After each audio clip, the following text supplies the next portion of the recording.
90% विद्यार्थ्यांच्या मनातला प्रश्न कट ऑफ म्हणजे काय? कॉलेज निवडताना त्याचा कट ऑफ पाहायचा कसा असतो आणि कट ऑफ नक्की असतो काय? तर ह्या प्रश्नाचं उत्तर आज आपण आपल्या व्हिडिओमध्ये पाहणार आहोत.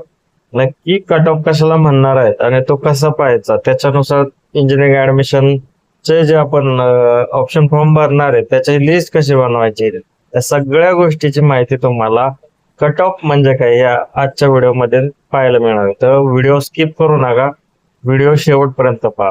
प्रश्न काय, मला 85% आहेत, तर मला CS मिळेल का? कट ऑफ 90 आहे, मग ऍडमिशन होणार नाही का? असे खूप सारे प्रश्न आम्हाला दरवेळेस येत राहतात. 85% वाल्याला CS मिळेल का? आता कोणतं कॉलेज आहे त्याच्यामध्ये कट ऑफ किती हा प्रश्न नक्की येतो. कट ऑफ 90 आहे, मग ऍडमिशन मिळेल का?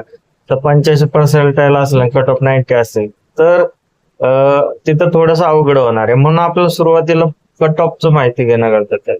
तर कट ऑफ म्हणजे काय? शेवटच्या ऍडमिशन मिळालेल्या विद्यार्थ्यांचा पर्सेंटाईल.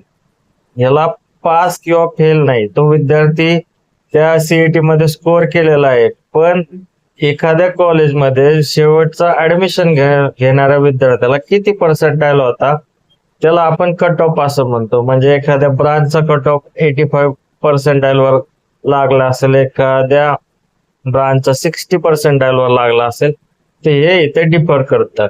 समजा कॉलेज एखादं असेल आणि त्याची CS ब्रांच असेल आणि तिथं सीट 100 असतील, तर लास्ट ऍडमिटेड स्टुडंटला 90% असतील. म्हणजे 100व्या स्टुडंटला समजा 95% मिळाला असेल तर कट ऑफ 95 असा धरला जातो. मग हे झालं CS साठी. ENTCU किंवा अदर ब्रांचेस साठी कट ऑफ वेगळा असेल. म्हणून लक्षात ठेवा, शेवटी ज्याने ऍडमिशन घेतलेला आहे तो त्या कॉलेजचा कट ऑफ असतो. कट ऑफ हा दरवर्षी बदलतो. 2024 ला समजा 94 असेल, 2025 ला 95 असेल, 2026 ला वेगळा येऊ शकतो. कट ऑफ एक फक्त अंदाजासाठी असतो. त्या वर्षी त्या विद्यार्थ्याला, म्हणजे जो शेवटचा विद्यार्थी, त्याला कोणत्या पर्सेंटाईलला ऍडमिशन भेटलं ह्याच्यावरून पर्सेंटाईल ठरवलेला असतो. म्हणून तो दरवर्षी बदलण्याचे चान्सेस असतात. याने फक्त अंदाज मिळतो, कारण की एखाद्या समजा मुलाने अप्लायच केलं नाही तर ती जागा रिकामी राहू शकते. CET पर्सेंटाईल महत्वाचा आहे. JEE साठी पर्सेंटाईल प्लस रँक महत्वाचे. हे दोन गोष्टी लक्षात ठेवा. पर्सेंटाईल CET मध्ये महत्वाचा ठरतो, कारण की हे महाराष्ट्रातल्या प्रमुख कॉलेजमध्ये CET ला प्रेफरन्स दिला जातो. JEE तुम्हाला जे आपण नॅशनलाइज कॉलेजेस जे किंवा IIT NIT साठी JEE चा वापर होतो. JEE रँक पण महत्वाचे आहे. विद्यार्थ्यांची चूक काय होते, फक्त 1 वर्षाचा कट ऑफ पाहतात, कॅटेगरी पण पाहत नाही. एक समजा ओपनचा कट ऑफ सांगितलं त्यांना 90% आहे, तर ते कॅटेगरी समजा त्यांची PSC किंवा कास्ट मध्ये असेल तर ते त्याचा कट ऑफ पाहत नाही. त्याच्यानुसारच आपली लिस्ट तयार करतात आणि राऊंड पण पाहत नाही. मग एखाद्या राऊंडला किती जागा राहिल्या त्या सगळ्या गोष्टी पाहून कट ऑफ पाहावा लागतो. प्रत्येक राऊंडचा कट ऑफ अशा वेळेस लक्षात घ्यावा लागतो.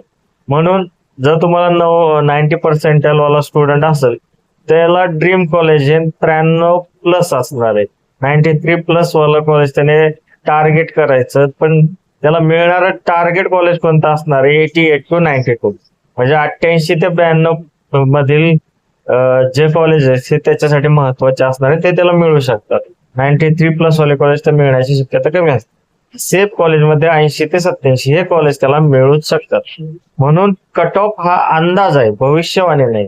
ह्याच्यानुसार आपल्याला एक आयडिया मिळते की कोणते कॉलेज आपल्याला मिळू शकतात, कोणत्या कॉलेजसाठी आपण ट्राय केलं पाहिजे, कोणत्या कॉलेजची लिस्ट बनवली पाहिजे. तर ऑप्शन फॉर्म बघताना या सगळ्या गोष्टीचा तुम्हाला विचार घेणार आहे. आणि हाच कट ऑफ पाहायचा कुठं असतो, तर MSCETच्या जी वेबसाईट आहे त्याच्यावर तुम्हाला प्रत्येक कॉलेजचे कट ऑफ येतात. त्याच्यामध्ये कॅप 1, कॅप 2, कॅप 3, कॅप 4 अशा 4ही वर्षाचे कट ऑफ तुम्हाला मिळून येतात. म्हणून कट ऑफ समजून घ्या, योग्य कॉलेज लिस्ट बनवा आणि स्मार्ट ऍडमिशन घ्या. उगाच कोणतेही कॉलेज टाकले ऍडमिशन साठी हा खूप खतरनाक डिसिजन असू शकतो. म्हणून योग्य प्रकारे कट ऑफ समजून घ्या, योग्य कॉलेज लिस्ट बनवा, चांगल्या कॉलेजला प्रेफरन्स द्या. प्रेफरन्स चुकला तरी ऍडमिशन मिळायला प्रॉब्लेम येतो. म्हणून असे व्हिडिओ मी तुम्हाला टाकत राहणार आहे. जर व्हिडिओ आवडला असेल लाईक नक्की करा, शेअर नक्की करा.